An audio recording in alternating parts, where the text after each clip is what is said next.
into the fires of battle, onto the anvil of war.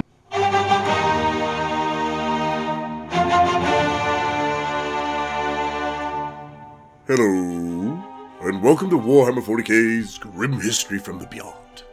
I'm Zeckthar, and welcome to the first part of my two-part short fox on one of the least talked about chapter masters of the first founding, Tushan.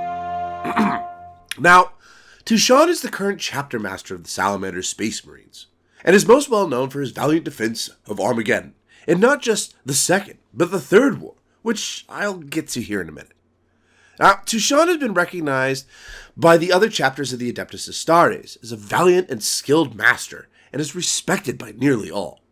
His greatest concern is almost always to protect the lives of the normal humans of the Imperium, an unfortunately unusual trait for a commander of the Space Marines. The chapter master is said to be the very embodiment of the Salamanders' ideals of compassion, duty, and self-sacrifice. He's also the regent of Prometheus, the moon of Nocturne, where the Salamanders maintain their fortress monastery. As regent, he is also the governor of Nocturne and supreme ruler of both the planet and its moon. This is an honor Tushan takes very seriously, just as every chapter master before him until Vulcan. The reason for this is because, unlike other Astartes chapters, the Salamanders have a much closer relationship with their homeworld's people, as they continue to interact quite closely with their own families and clans throughout their lives. As a result, the Salamanders have also developed a remarkable concern for protecting the lives of the Emperor's subjects, and will make strenuous efforts to prevent civilian casualties on the battlefield. When not at war, the Salamanders prefer to live among the people of Nocturne and Prometheus, and usually serve as leaders of Nocturnian settlements. But getting back to Tushan, he wears a suit of ancient artificial armor. 2 pauldrons sit upon his hulking shoulders, wrought into the image of the snarling fire lizards of Nocturne, from which the Salamanders chapter takes its name. He wears a cloak made from the scales of 300-year-old drake salamander hide, a more venerable and honor-strewn version of that worn by the First Company warriors, known as fire drakes, and it is draped across the chapter master's broad shoulders. He is strong even for a space marine, so strong in fact he held Dante at bay with one arm, lifting him off the ground. That takes a little bit.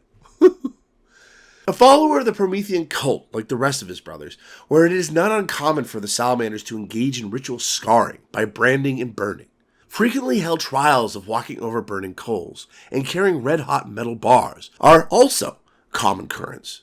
Brander priests are a valued group of the chapter serfs who administer the ritual brands to the flesh of the Astartes. Achievements and honors are recorded to brands upon the flesh of each Astartes, and the brands wind around the limbs and body of the Space Marine. Once healed, each of these scars represents a living history of the Salamanders' many conflicts. Each was a battle won, a foe vanquished. No Salamander ever went into battle without first being marked, to honor it, and then again, at battle's end, to commemorate it. Over the centuries of service to the chapter, these honor marks would come to wreathe a battle brother's legs, arms, torso, and back. They are intricate and become more detailed at each new honor scar that is added. Only the most senior veterans of the chapter, a salamander with standard centuries of service, ever bore such markings on their faces, as their entire bodies are covered in honor marks. Chapter Master Tushan is said to possess so many of these honor marks that he has run out of room on his flesh, and instead has to have fresh honors marked directly onto his battle plate. Now, little is known of his past before Armageddon, but what we do know is that in his early years, Tushan served as a sergeant in the 5th Company and later became a captain of the 3rd. It was during that time he led the company in destroying the Austro-Militarum garrison on Imhotep, when the guardsmen rebelled after embracing the Tau's greater good. Tushan was appointed as regent of Prometheus following the violent death of his predecessor at the hands of Huron Blackheart in 938.M41. Now, that date might be interesting to you guys because that means that he was the chapter master for only 3 years before the Second War of Armageddon. Now, due to his relatively new tenure, many believed he would be hard-pressed as a leader doing battle against the mighty orc warlord, Ghazghul Thraka. Nevertheless, the humble Tushan willingly acquiesced to the command of the senior chapter master in the conflict, the venerable Commander Dante of the Blood Angels chapter, and fought with distinction during the campaign.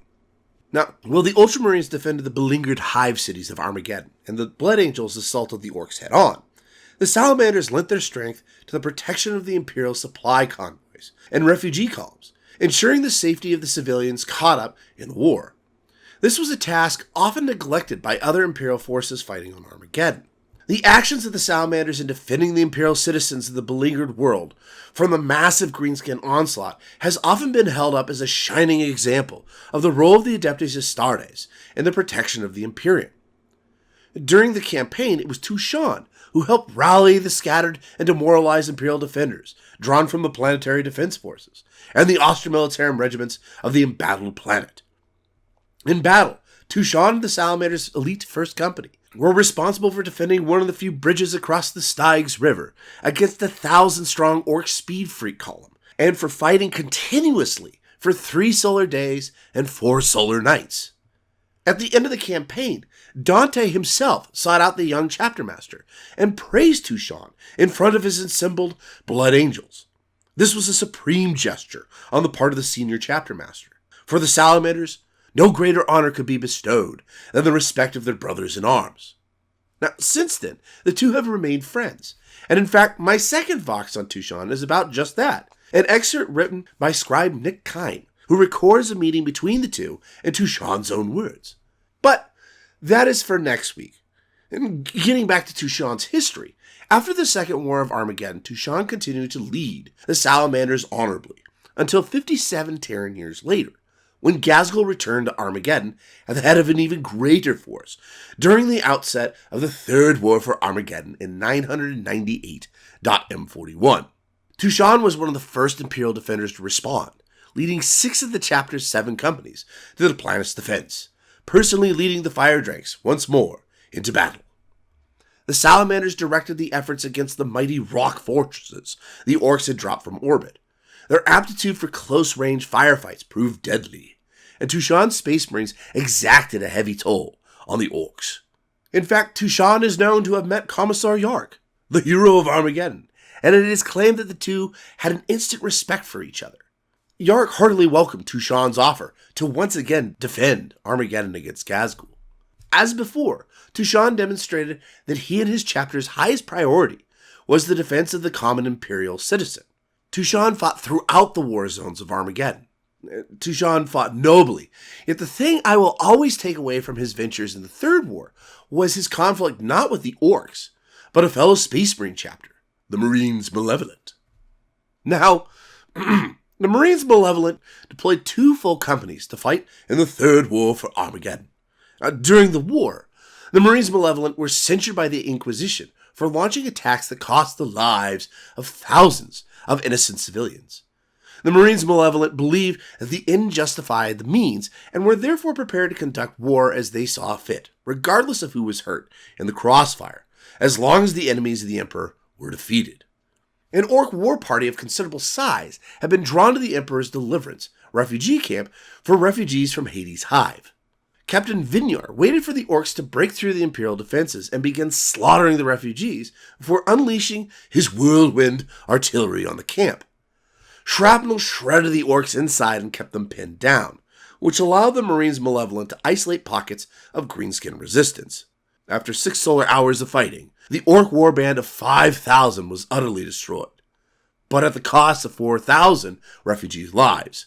Yet Vinyar deemed them as acceptable losses. Captain Vinyar of the Marines Malevolent and Chapter Master Tushan of the Salamanders were involved in a tense altercation in the aftermath of this incident. Some sources imply that one participant went so far as to strike the other without formal duel of honor having been called, an unusual breach of etiquette in the bloodly ethos of the Adeptus Astartes, but this is unconfirmed. Now, this seems unlikely, because what I have gathered upon Vinyar's return, he began to discard his gauntlets in his barracks room when he was interrupted by a guest. An onyx-skinned warrior was standing before him, armored in forest green. A scaled cloak hung from his broad shoulders, attached beneath gilded pauldrons, iconography of drakes and fire, hammers and anvils emblazoned his battle plate. His voice was abyssal deep. I have spoken with Colonel Dresser. I have also witnessed the excessive force used at Emperor's deliverance and been told of civilian casualties. There is collateral damage in any war. If I had not acted as punitively as I did, there would still be orcs roaming that camp. Besides, cowards are unworthy of being spared. The green-armored warrior had unhitched a thunderhammer from his back and slammed it onto the stratagem table, cracking data slats and tearing maps. He was unbuckling a holstered pistol when he said, You misunderstand the purpose of my visit, Vinyar. He looked up and his eyes flashed fire red. This isn't a discussion. He glanced at the gauntlets the Marine Malevolent captain had discarded. Put those back on. I want this to be even. Vinyar was belligerent, but reached for the gauntlets anyways. What are you talking about, Tushan? Penance and restitution, the chapter master said of the Salamanders. Bones cracked in his neck as he loosened them. I'll give you one piece of advice, he added, clenching and unclenching his fists to work the knuckles. Don't go for a weapon. And then he closed the barrack room door. Now what happened after this is left to the imagination, but I think you get the drift of what took place next. Vinyar got the crap kicked out of him. Anyways, at Hive Tepistoria, Tushan prevented the orcs from overrunning the Katrin water purification plant and condemning the Hive city's population to a slow death of dehydration. The Hive ultimately fell to the orc hordes, but Tushan's actions allowed for the majority of the Hive's population to escape before the Hive city was overrun and captured. As is before, Tushan's inspiring presence allowed the defenders to hold the vital Stygius bridge and prevent the Greenskins from crossing and reinforcing their forces elsewhere. Well, that's all the time I got for today, folks. Join me next week as I talk about a meeting between Tushan and Dante from the short story scribed by Nick Kime titled The Burden of Angels. But if you enjoyed our little show, could you please be so kind as to push that subscribe, like, or follow button? And if you wish to help us expand our work on 40K lower, by all means support us by joining our membership program on our YouTube channel, Tales of Ashraka. Have a great day, and as always, until next time, this is Zeckthar, signing off.